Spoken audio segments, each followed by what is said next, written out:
Welcome to this Zentangle Quickie. My name is Heather Hartwick Gladden. I'm a certified Zentangle teacher, and today we're going to take a look at the Tangle Tears from Pam Pincha Wagner. I hope I pronounced that right. Okay, so as I was looking for inspiration, found this one.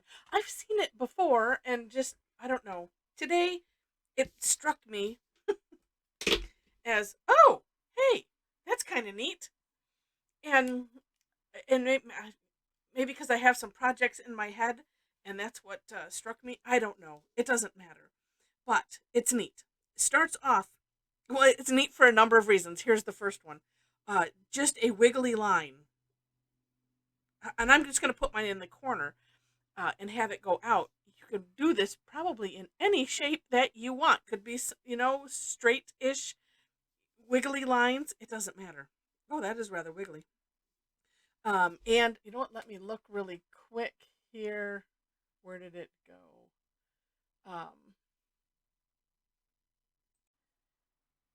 There it is. Um, she kind of has them coming out of one side, but as we know, it doesn't matter. You do what inspires you. So it is kind of neat because you could have it be like waves or I don't know. And I'm going to do another one. I'm going to try to not be so jagged. I also did play with this. So if you have a thicker pen, like the graphic one, that's what I had used. You can do this with that to start off with. But I thought, no, I'm going to show it this. I'm using the PN, and I'll use it with a regular pen just in case you don't happen to have one. The next step, and I ended up dividing this a couple ways.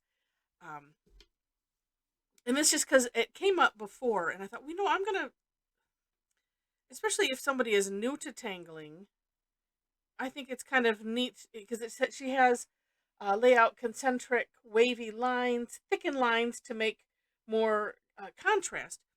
And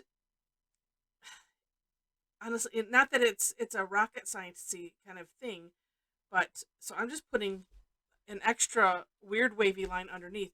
But sometimes, especially if you're new, and especially if you are the type of person that, well, I want to know the right way to do this, and yeah, I wouldn't know about that by experience. So that's why a lot of times I'll put things like this in so that way you understand. Or, if well, it just depends.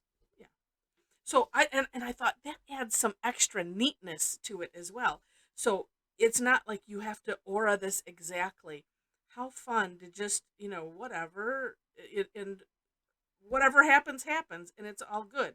And if you end up not liking some part of it or you want to add a little more thickness in one area because we're filling it in, then you do it. It's all good. I also keep striving for some ways to be random, ways to work on randomness. So, and so it doesn't look contrived. And that's where like I said, that's one of the things that I work on or I've with Zentangle. But you see how and it would look neat if you just aura it. It just depends on what you want to do. And especially for those, because I know a lot that maybe you have shaky hands. Hey, this one's good. I should put a category on my website, um, especially for those with I want to find a better word for it because a lot of people will say, "Oh, I have shaky hands," and maybe there's a something that I don't know that sounds better. If you think of something, put it in the comments. Maybe I'll use it.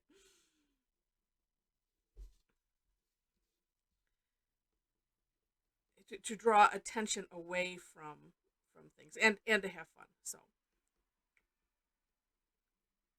those of you that know me and know my humor,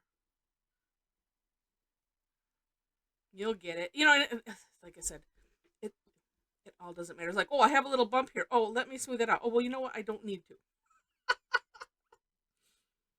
So if you're a perfectionist, if you have those, and actually, what? As I was kind of crossing over some, like right over here, it's like, oh, all right, just gonna cross over a little bit more. It doesn't matter, whichever way the second line lines up. But yeah, if you're, a recovering perfectionist, these kind of things help. They really do.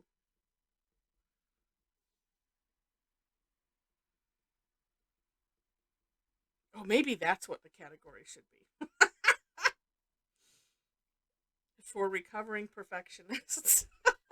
Because really, both of them are the same. If it's or similar. So if you have shaky hands, you want something that will lend itself to that. And if you really want to work on not worrying about what you do, it would be the same thing. Ah, I think I have it. Let me know what you think. All right. So the last step essentially on this is just to put some well, we could call them eyelashes. I do that on the Tangle droop, um, and that's what I call them. And actually, because I'm lifting up my pen, they kind of you can see how they fade out. Versus if I just made it uh, like that and stopped, you can see the difference. And there too, completely up to you. And what I was doing with this is kind of having them go different directions, but go along with whatever um, way the line was going, just for some extra fun.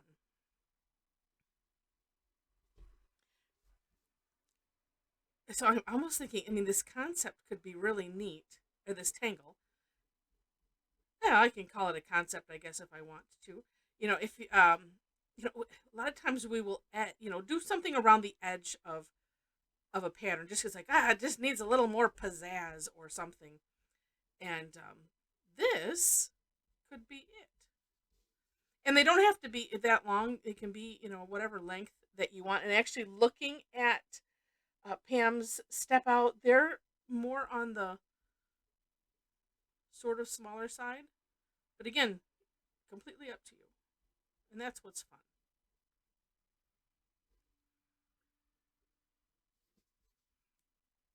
I'm going to have to add this to the spooky tangles list too, because it could totally go in with that. Um, just because if you make it more more jagged, then it could fit into that genre. That could work. So anyway, it's just neat. And I was wanting to try something. I didn't do it on my step out. I kind of thought about it afterwards. But I'm going to add some graphite right here behind this. I suppose you could add it to the line, with the line with the lines. I want to get it right up too, though. And let's try one first.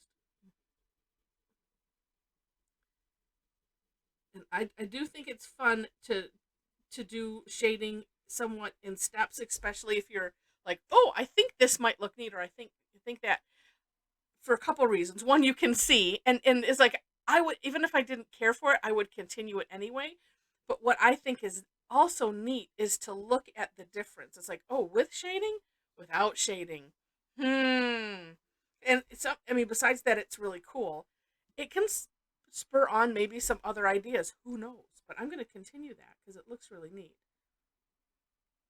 Like I said, you could always try it, on the other side of this thick line and see what that does. I mean, that you kind of already have a little bit of, it's like pen shading. They're like little hash marks.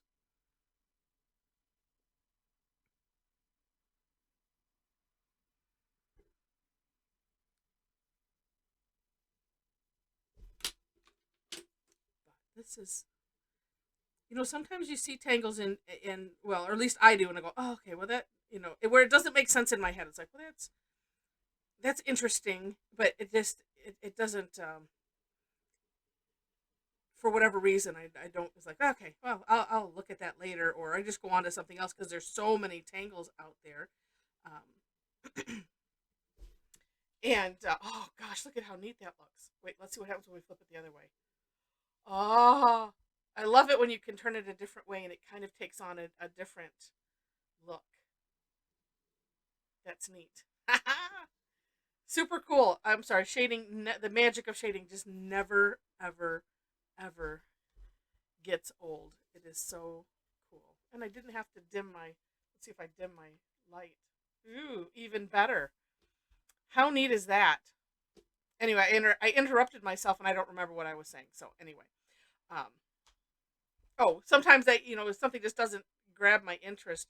And this was one because it's been around. I'm looking at the date on hers from 2010, and sometimes you get an idea and then you're like, ooh, oh, look at that one. Oh, okay, that's neat. And then it's just all of it, cool process.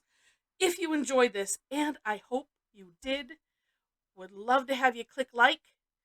Feel free to leave comments, share it, and if you liked it enough to see more, would love to have you be a subscriber to the channel. I do post this Zentangle Quickly. I do this daily, and it's always a different tangle. That's a personal goal of mine that I've had for what is today would be day 668. Uh, I have done a few more before then, but my goal to do a new tangle every day. So it has been fun, and I will keep it up until I run out of tangles, or for some reason I can't do it anymore. So whichever comes first. So I let you know that because if you subscribe, make sure to also hit the notification thing so that way you can be notified how you want to be. I personally don't like my phone blowing up and getting emails and all that stuff.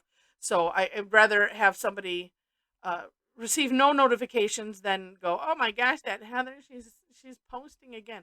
And sometimes I'll post more than one thing a day if I have replays that I'm posting, and especially as I work to get caught up on some, I try not to do more than one class replay plus that, so that's no more than three. But still, my point is, if you don't like your phone or your device is blowing up, then make sure to hit no notifications, and then you just come and see what's new.